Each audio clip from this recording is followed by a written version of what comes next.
4 ঘন্টা ধরে চলল পাশবিক নির্যাতন। সিসিটিভিতে ধরা পড়ল সবকিছু, কিন্তু সবচেয়ে ভয়ঙ্কর বিষয়, সাহায্য করার বদলে সবাই দেখেছে নীরবে। রাজধানীর যাত্রাবাড়িতে মানসিক ভারসাম্যহীন এক নারীকে ঘিরে ঘটে যায় ভয়াবহ নির্মমতা।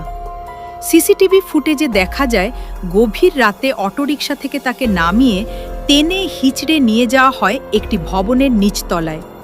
এরপর একের পর এক নির্যাতন। 4 ঘন্টা ধরে চলতে থাকে পাশবিকতা। স্থানীয়দের দাবি, কয়েকজন যুবক পালাক্রমে ওই নারীর উপর নির্যাতন চালায়।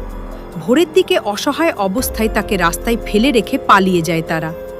পরদিন উদ্ধার করে হাসপাতালে নেওয়া হলেও শেষ পর্যন্ত মারা যান 2 সন্তানের এই জননী। ঘটনার ফুটেজ প্রকাশের পর ক্ষোভে ফেটে পড়েছে মানুষ। ইতোমধ্যে 2 জন গ্রেপ্তার হয়েছে, পলাতকদের ধরতে চলছে অভিযান। এমন অপরাধের বিচার কি শুধু গ্রেপ্তারেই শেষ, নাকি হওয়া উচিত প্রকাশ্যে দৃষ্টান্তমূলক শাস্তি? লাইক, কমেন্ট, শেয়ার করে মতামত জানান।